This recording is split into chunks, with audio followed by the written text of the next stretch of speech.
Vedare tadzoka zvekare with another episode pano pa Zim Facebook Secrets and Confessions. Regaiti vatapinda muma confessions edu atakakubatirai. Hanzi hello mukoma nashi. Murume wangu akaenda nemwana wedu kumusha.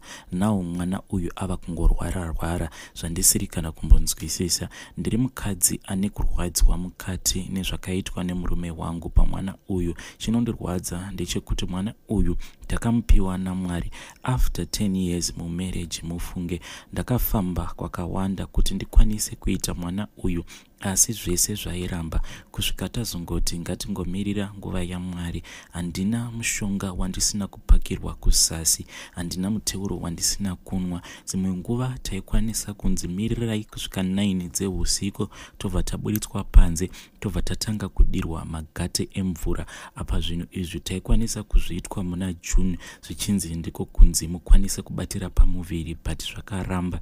Ndakambonamata ndichiita zvekutsanya ndikasvika pakuonda, but mwana akazongouya ega after 10 years in marriage. Mufunge kwamadzibaba kwatakazopedzisira kuenda, ivo vakabva vati vari kurakidzwa mumweya kuti VaMwene vangu vane mhiko dzavakaisa pamurume wangu iye achiri mudiki, because vakazviudza vakati iwewo mwana wangu haufanire kuzoroora ndisati ndadya mari yako. Saka uyu mukomana wangu uyu akabva angondiroora asati atengera amai vake kumbezi vasati vadya mari yake. Zvakaitika ndezvekuti uyu mukomana wangu uyu akabva kumusha kwavo ndokubva auya akashandira kuno kuZimbabwe, ndokubva azondinyenga. Saka kundinyenga kwaakandiita, akandinyenga that very first month paakatanga kushanda, ndokubva asangana neni pabonde. Saka pandakangoona kuti pana pamunhu uyu ainge atorara neni akandibvisa umhandara, ndakabva ndamuudza kuti kumba kwedu handichatombodzokeri, ndatova mukadzi wako. Iye akambozama kundinyengerera akati tichidzokera kumba kwenyu then ndozoya ndichikutora, but ndakabva ndangoramba ndiri mumba make. Iye akabva afonera amai vake achida kuvazivisa kuti kunoku kuHarare ainge apara mhosva, saka aida kuti vatumidzire sekuru vanova hanzvadzi yavo iuye, then tobva taitumira kumba kwedu. But vakabva vati isa foni yako pa loudspeaker. Ini ndakafungidzira kuti zvimwe kuda amai vainge vachida kutiudza mamwe mashoko, but vakabva vati kwandiri, nhai iwe hure iwe, mwana wangu akauya kuHarare rini ende makasangana rini? Ini ndakabva ndavaudza kuti tainge tangosangana. Vakabva vati uri hure rakaita sei rekuti unongosangana nemukomana wobva watobvajura makumbo ako? Buda mba imomo udzokere kumba kwenyu. Ini ndakabva ndavaudza kuti mama, inini mwana wenyu zvaandibvisa umhandara handikwanise kuti ndinge ndichidzokera kumba kwedu. But vakabva vati umhandara wacho hune basa rei, hunodyiwa here umhandara? But ndakangoramba ndakashinga. Iyewo murume wangu akabva angondinzwisisa, ndiko kuwanana kwatakaita. But it was not an easy marriage because ivo VaMwene vangu vaiti kana ndikaenda kumusha vaindimudhurira. And also chakaitika musi wacho wandabviswa umhandara, ndakabuda ropa zvakanaka zviya zvinoita munhu kana uchangobviswa umhandara, ndokubva tarara. But mangwana acho makuseni chakandinetsa ndechekuti ndakafungidzira kuti kasi ndaitira weto machira, because ndainzwa kuti pendi randainge ndakapfeka rainge richiita zvekunamira rakanyorova. Ndakatarisa kudai ndokubva ndaona kuti mashits ainge akazara ropa. Ndaita kubuda ropa zvezviya zvekuita kunge munhu ari kuenda kumaperiods anenge ane heavy flow, ndokubva ndatanga kupfeka mapads. But chakandinetsa ndechekuti ndainge ndichangobva kumaperiods before ndazosangana nemurume wangu. It was something like 3 days ndichangobva kumaperiods ndokubva tasangana pabonde, but ndakabva ndadzokera kumaperiods. But our maperiods chakandinetsa mukomana nacho ndechekuti mwedzi wese wakangopera ndichienda kumaperiods. Ndaiti kana nhasi ndikaenda kumaperiods ndobva ndambomira, ndobva ndaenda futi kumaperiods ndojambira mazuva kana 3 kana 2, ndobva ndaenda futi kumaperiods. Mwedzi wese wakapera ndichinoenda kumaperiods. Zvinhu zvezvo ndokubva zvangoti zii. But zvati zii kudaro ndainge ndava kuenda kumaperiods umwe mwedzi ndojambira. Mazuva acho andaifanira kuenda kumaperiods ndaibuda imwe mvura iyi yaita zvekunge inoyerera ichiita zvekunamuka, so mvura yacho ndo maperiods acho andaienda. Ndaisabuda ropa, ndaita zvekubuda mvura. Saka madzibaba ava pavainge vachitiudza mhiko dzainzi dzakaiswa pamurume wangu, ivo vakati VaMwene vangu vaiti pose pavaiyamwisa murume wangu achiri mucheche, hanzi vairovera munyadzo wezamuravo panhengo yake vachitaura kuti mwana wangu paunotanga kushanda unofanira kutanga wachengeta inini usati waroora. Wazvinzwa here? Saka zvinhu izvi hanzi ndizvo zvine mhiko yacho yakaitwa naamai. Saka hanzi amai kuti vakwanise kuroyonora murume wangu vanofanira kuyamwa nhengo yemurume wangu kuti tikwanise kubata mwana, asi akakwanisa kuvaudza ndipo panga pasina, because takatya kuti amai tingaenda here tikanovaudza mashoko iwawo. Izvi zvatainge taudzwa zvakabva zvakonzeresa kuti inini nemurume wangu tingoramwa zvekunamata. At that time tainge tichipinda chechi yemapostori, but Mwari vakazondiropafadzawo nemwana wangu mukomana. But dambudziko iroro rekuyerera mvura dzainamuka kuzasi kwangu rakatora nguva. Chaindirwadza ndechekuti pose pataienda kunoshanya kumusha, maikwanisa kuti paya mapedza kubika kana ukazvipakurira, amai vaingoridza tsamwa vobva vati kufidha huku kukange nani, because huku iyo pachezvayo inototi ikandire masai. Apa unenge wavapakurira sadza, saka vaitora sadza riya vachitokandira kuhuku, huku dzichita kuvaunganira dzichidya sadza riya. Mashoko iwawo aindirwadza. Even murume wangu zvinhu zvose izvi ainge achizviona ende achibvumirana nazvo kuti zviri kuitwa naamai zvinhu zvisina kana kunaka. But chakandirwadza nawo ndechekuti izvezvizvi mwana wedu mukomana uyu watakatamburira kuti tikwanise kumubata mumaoko ava kungoita seari kuona sekuru vake vakafa.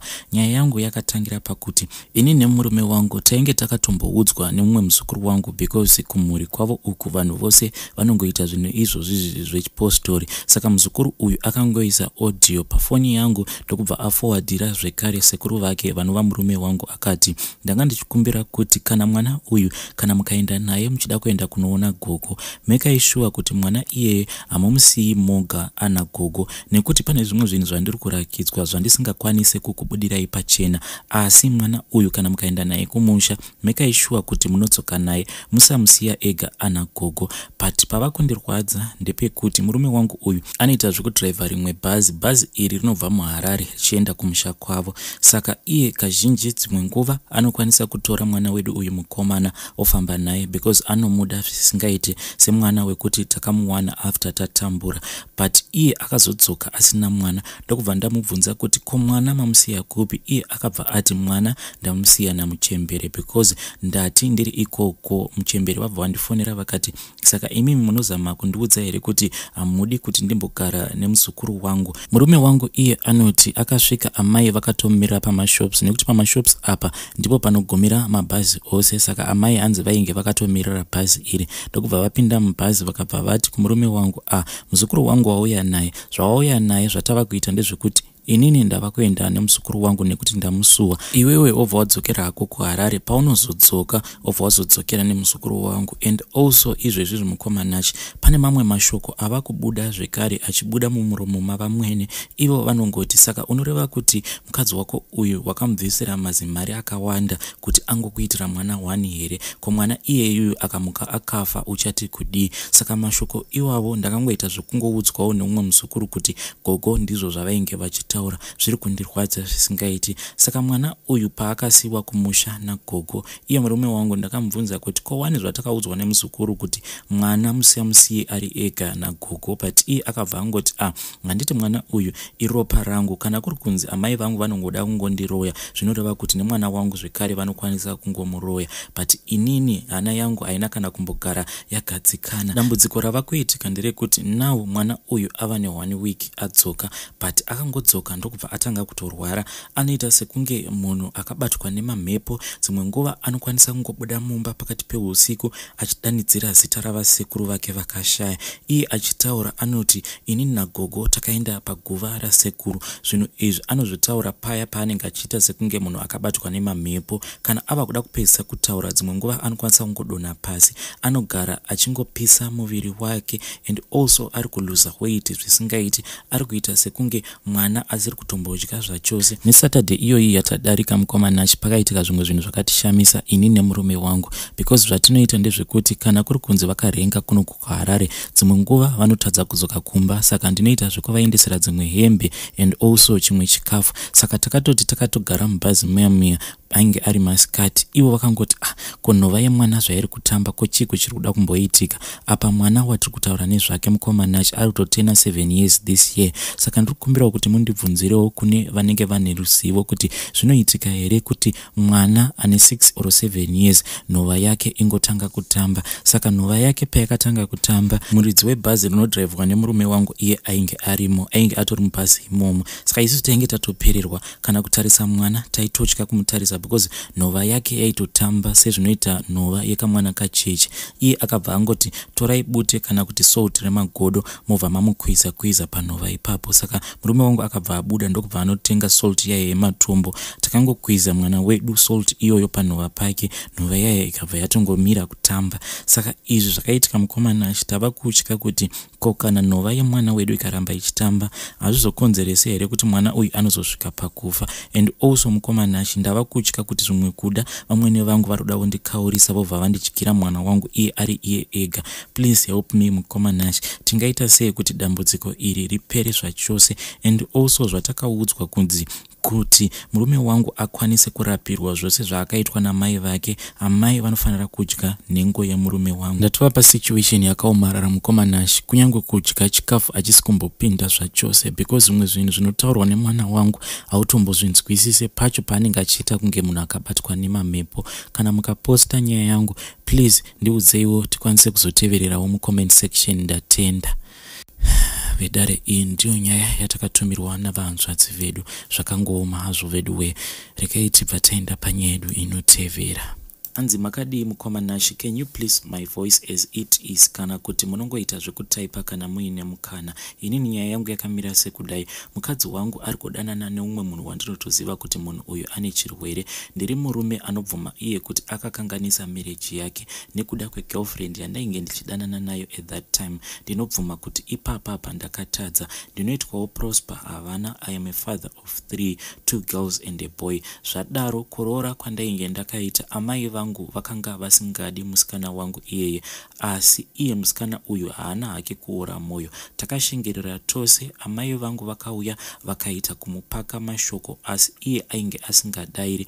Ndakazongonakirwawo neumwe mukadzi wandaitakura ndichienda naye kubasa, ndokubva tatanga kudanana asi hatina kutora nguva ndikabva ndabatwa nemukadzi wangu akabva abvunza, asi zveshuwa inini ndakaramba. But mumoyo ndainge ndichiziva kuti panapa ndatobatikidzwa ende kuramba kungoramba kwekungozvishingisa, but zvaitooneka kuti inini nemukadzi uyu tainge tichitodanana. So panguva yacho tainge tichibatawo mari zvekuti ndakabva ndaenda ndikanomutengera motikari, but motikari iyi yandakatengera mukadzi wangu it was a way yekuti sorry mukadzi wangu ndinokuda.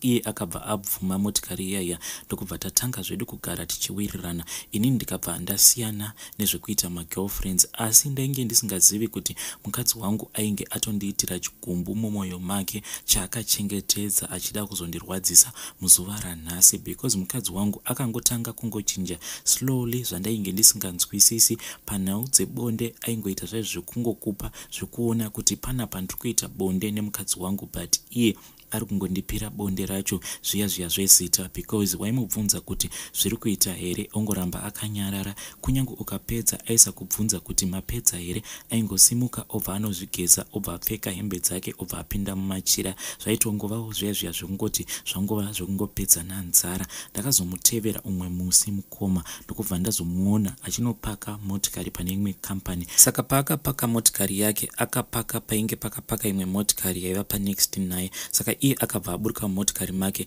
ndokubva aita sekunge ari kutenderera achitarisa motikari yake, ndokubva aloka madhoo ndokubva apinda mune imwe motikari, but akatanga atarisa asati apinda mumotikari imomo. Achingopinda mumotikari iyoyo, motikari yayo yakabva yaita zvekumutswa zviya zvespeed, ndokubva ndatanga kuvatevera ndiri mumashure. Vainge vakananga kune imwe imba. Inini hangu ndakazongogumira pagedhi ndokubva ndatanga kufonera vanasisi vacho zvese zvandainge ndaona. Ndakavaudza zvose. Ndakabva ndamufonera ndikamubvunza kuti ko uripi, ndiri pabasa pako, hanti wati uri kubasa here? Iye akabva anditi ndatumwa kuHighlands nabosi wangu. Inini ndakabva ndafonera bosi Vake pretending as if I wanted to drop off something at her office, but ndakabva ndasvika ndikamushaya. Then her boss akabva wati no, today she didn't show up at the office because it is a off day. Ndichitaura nabosi zvese izvi ndainge ndichizvirekodha. Ndofungidzira kuti vanasisi vacho vakabva vamuudza kuti ini ndainge ndamuteera, cause iye akabva abuda pagedhi ipapo painge akapinda achitarisa motikari dzainge dzichidarika kuroad. Mukadzi wangu saka paakabuda panze iye haana kukwanisa kunotisa kuti ndainge ndiri mune imwe motikari. I was with my friend at that time, and motikari yatainge tiinayo imotikari yekubasa kwefriend yangu. Saka tainge takangogara motikari imomo takapaka pane umwe musika which is close to that house. Saka paakabuda pagate apa shamwari yangu yakangonditi madam vako havasi serious. Muchinda uyu itori career and ndinotomuziva kubva kudhara. Ndo unhu hwake hwekuti anongodanana nevakadzi vevanhu and anotonwa mapiritsi and munhu akarwara kubva kudhara. Madam vako wai vachiita zvinhu zvakadai so. Saka nekutsamwa nemashoko ose andainge ndichiudzwa nemuchinda uyu ndakada kuda kubuda motikari ndichiti ndiende kunoita noise pamba ipapo, but shamwari yangu akabva andiudza kuti ngatisiyane nazvo because uyu muchinda uyu zvaanotemba nazvo ndezvekuti anotamba nevanhu vakuru. Saka ipapapa tikangoda kungoita noise kana kuti tikazvirakidza kuti tazviziva unokwanisa kungonyudzwa ukatotsakatika, chingosiyana nazvo. Saka ndakatumira mapictures ose andainge ndatora mukadzi wangu achipinda pamba apa nenumber plate yemotikari yacho, but chinondirwadza mukomana wacho ndechekuti after ndavatumira zvinhu zvese zvandakavatumira vose vakangondiblutika ndokubva vangoregedza kutaura neni. Ndokubva tazodzokera zvedu kumba ndichiexpecta kuti maybe mukadzi paachadzoka ndipo pandichakwanisa kuzogara naye pasi ndikwanise kutaurana naye ndimubvunze kuti munhu uyu wacho waanga achidanana naye were they using any protection kana kuti munhu wekuti akangoenda zvake kunokumba chirwere kumunhu iyeye. I waited mukomanashi and I waited. Mukadzi haana kana kumbotsoka kumba. Pandakaona kuti mazuva ainge afamba apa there was no communication between inini nemukadzi wangu uyu, ndakambotanga ndichimbozama kufona but ndakazoona kuti foni yake isaidha anga achinja sim card kana kuti akaita zvekundibloka, but ndakamboshandisa mafoni akasiyana namba dzake hadzitopindi zvachose. PaWhatsApp iye achiripo, she is still using the same number, haana kana kumbondibloka kana kuita sei. I tried kuti hama dzangu dzinge dzichitaura naye. Hama dzangu handina kudziudza as such kuti ndakamubata aine chikomba, ndakangovaudza kuti tiri kungonetsana. Saka ivo mukuda kunzwisisa kuti chii chiri kuitika between me and her, ivo akangova blutika as the way yaari kungondiita, but on my side it seems as if GB yaanoshandisa akaiseta so that kana ndikamutumira mamessages handikwanise kuona kuti mamessages iwawo amaverenga here kana kuti haana kumaverenga. Apa ndakambozama mukomanashi ndainyora maBible after Bible pachat pake ndichizama kumubvunza kuti what is going on, does she still want this marriage kana kutoti ndopa zvaperera. Now I'm stuck at home with 3 kids mukomanashi. Iye haana kana one day raari kumbobvunza kuti ko vana vari sei.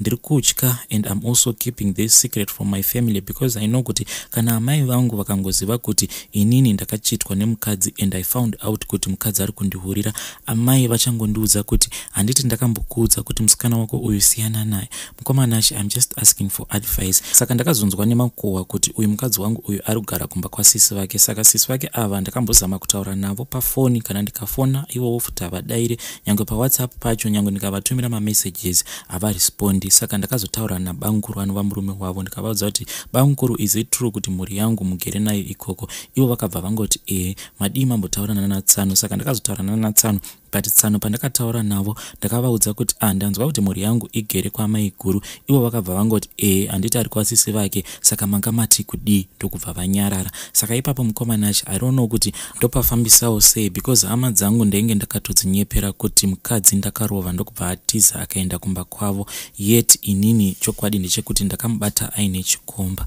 Chava kundirwadza vana ava vaakangosiya. Dzimwe nguva vanombobvunza kuti ko mama vanouya rini? Apa minduro handitomborina. Kana kuri kunzi mukazoposta mukomanachi, please tell me ndikwanise kuzoteverera mucomment section. Shiri yakabvuta rekeni zveshuwa. Iyi ndo message yatakatumirwa namukoma vedu ava. Please let us try to cancel him in the comment section. Yakaitwa taenda pa message yangopinda izvezvi whilst I was reading for this episode. Anzi, hello mukoma, can you please post for me as Heidi? Kuno kwaita umwe murume uyu anofamba neimwe Audi. Murume uyu ane gearbox business and anonyepa saying kuti iye haana mukadzi apa anenge achimitisa hake vanhu. Izvozvizve there are 2 girls who are crying. Akamitisa vanasikana ava and akagara angokumitisa, he will then block you. Even vakadzi vevanhu anonyenga futi. Akadanana na someone whom I know and iye ainge achiti he is single. Later amitisa munhu akuzoti my wife is back from Zim. So tafunga kunosiya hama yedu kumba kwake, ainge akati hana, and she used to visit him by that time. Vedare, that is a message yata receive kubva kuna Haiti. Ladies out there, be careful. Hanzi kuno Murume ane Audi and also ane gearbox business. Hanzi anofamba achingomitisa obva kubloka. Zvakangoma hazvo veduwe. Tosangana zvekare mune imwe episode inotevera.